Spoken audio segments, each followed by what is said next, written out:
हनुमान बेनीवाल से लेकर बेरोजगार है। दूसरा पक्ष था कि साहब जिन लोगों ने मेहनत की है, एक लंबा जो संघर्ष किया है, उनके साथ में भी अन्याय होगा। कुल मिलाकर भर्ती को रद्द कर दिया है। राजू मेरे साथ में। राजू, क्या कुछ इस भर्ती को लेकर मोटे तौर पर कितने पद थे, क्या कुछ पूरा संघर्ष रहा? देखिए सर, बिल्कुल पहली बात तो ये है कि मतलब न्यायपालिका नहीं होती तो ये न्याय मिल ही नहीं पाता। ये अपने आप में बहुत बड़ी बात। आप देखिए 13 अगस्त 2024 को पहली याचिका दायर की गई थी और अब करीब 1 साल से ऊपर समय होने को आया है।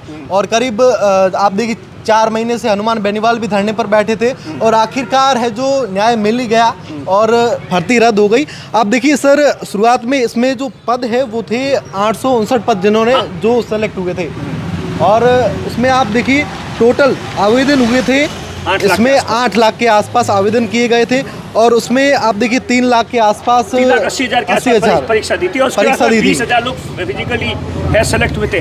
अच्छा, तो क्या लगातार है वो आपने हनुमान बेनीवाल को भी देखा होगा, संघर्ष कर रहे थे, किरोड़ी लाल मीणा भी कर रहे थे, बेरोजगार भी संघर्ष कर रहे थे, क्या कुछ था?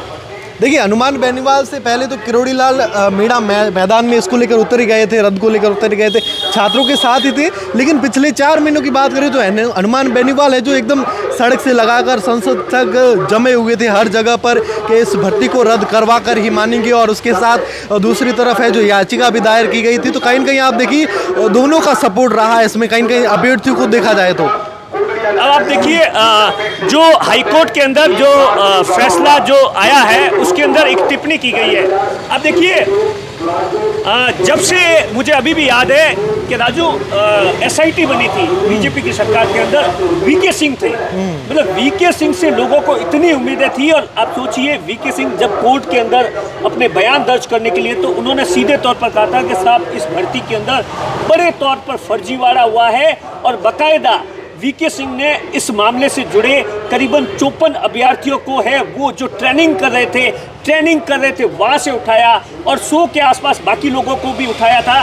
कुल मिलाकर 64 लोगों के आसपास का बताया जा रहा है। और VK सिंह की बाकायदा SIT की है वो कोर्ट ने तारीफ की है। कोर्ट से लेकर पुलिस लगातार ये चाहती थी, उन्होंने जो अपना एक कमेंट दिया था कि सब बड़ा फर्जीवाड़ा। आप सोचिए जो बच्चे तैयारी कर रहे थे, गांव ढाणी से जाकर लगातार 2-3 साल का संघर्ष करते हैं, पेपर देकर आते हैं और उसके बाद में उसको ये लगता है, जब उसे ये खबर मिलती है कि साहब पेपर लीक हो गया, तो उसके मन के अंदर मतलब उसके अंदर उसका सिलेक्शन होगा जिसने 10 लाख दिए, 20 लाख दिए या 40 लाख दिए, तो उसके मन के अंदर क्या कुछ हो रही। और उसके बाद में आप देखिए VK सिंह को लेकर तमाम तरीके से जिस तरीके से वो कार्रवाई कर रहे थे, तो ऐसा लग रहा था कि सरकार की भी मंशा है।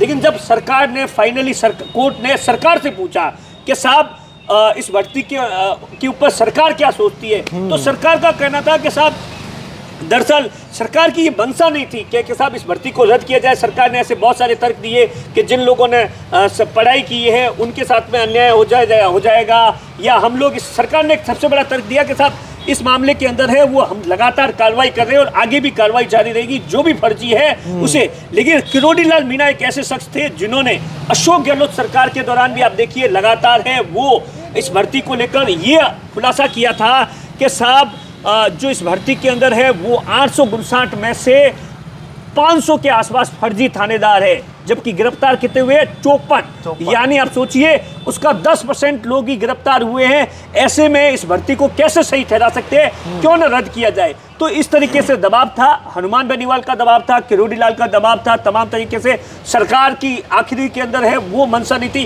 क्योंकि वही सरकार है जो कांग्रेस राज के अंदर कहती थी कि साहब भर्ती को रद्द किया जाए। अब देखिए जो मोटे तौर पर कहा जा रहा है, याचिकाकर्ता को मैंने अभी सुना था, जो उनका बाइट था उसके अंदर कहा जा रहा है कि अब जो दूसरा पक्ष है वो इस पूरे मामले को लेकर है वो सुप्रीम कोर्ट जा सकता है। सुप्रीम कोर्ट के अंदर सरकार जाए या नहीं जाए वो अलग बात है, लेकिन दूसरा पक्ष है वो सुप्रीम कोर्ट जा सकता है। दूसरा, अच्छा इसके अंदर कल जो एक बताया था आपने मेरे को अभी जब डिस्कस कर रहे थे, तो अब जो नई भर्ती होगी उसको लेकर क्या कुछ है अपडेट? देखिए नई भर्ती में मतलब आप देखिए 3,80,000 के आसपास जिन्होंने एग्जाम दिया था, अब ये तो भर्ती रद्द हो गई है। सबसे बड़ा सवाल तो ये है कि जिन्होंने, पहला सवाल तो कि ईमानदारी से जिन्होंने एग्जाम दिया था उनका क्या होगा। उन्होंने तो मेहनत की थी, यही जो सरकार तक दे रही थी, हाईकोर्ट को दे रही थी। लेकिन आप देखिए सरकार ने इसमें इजाफा किया है उम्र में कि 2021 में जिन्होंने एग्ज़ाम दिया था उनको 2025 में अब जो भर्ती होगी उसमें 3 साल तक की उम्र की छूट दी है और ST SC को और भी इसमें दी है। मतलब ये बड़ा इजाफा दिया है कि 3 साल तक, क्योंकि आप देखिए जिन्होंने मेहनत की थी उनका तो क्या हुआ, भर्ती रद्द हो गई तो वैसे नए भी। पद इसके अंदर जो 1050 है उसके अंदर ये पद जोड़े जाएंगे, हाँ ये भी बताया गया है, ये पद जोड़े भी जाएंगे, ये भी बताया गया है। और उसके साथ में आप देखिए और क्या कुछ अपडेट्स है, नया अपडेट है, वो भी हम आपको बताने की कोशिश कर रहे हैं। मतलब सर बड़ा सवाल ये है कि अब जो जैसे कि हाई कोर्ट ने खुद कहा है कि अब सुप्रीम कोर्ट का रास्ता खुला हुआ है, तो क्या आपको लगता है कि वो सुप्रीम कोर्ट तक जाएंगे जिन्होंने एग्जाम दिए थे ईमानदारी से? एग्जाम देने की बात है, लेकिन आप सोचिए अगर सरकार ने इस भर्ती को लेकर, चाहे गहलोत सरकार थी उस समय, अगर ये न्याय कर दिया होता तो आज ये दिन नहीं, चाहे बीजेपी की सरकार थी वो भी नहीं चाहती थी। तो कुल मिलाकर आप देखिए कोर्ट ने जो आज फैसला लिया है उससे लोगों का भरोसा और ज़्यादा न्यायपालिका पर बढ़ेगा। अब आने वाले दिनों के अंदर देखना पड़ेगा कि इस मामले को लेकर सरकार ऑफिशियली तौर पर क्या कुछ बयान देती है।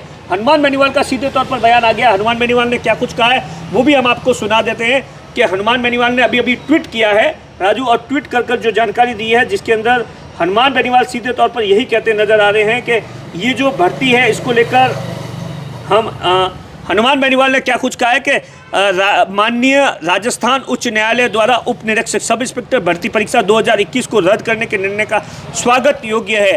राष्ट्रीय लोकतांत्रिक पार्टी लगातार इस मामले को लेकर संघर्ष कर रही थी। 4 माह से अधिक का समय हो गया है।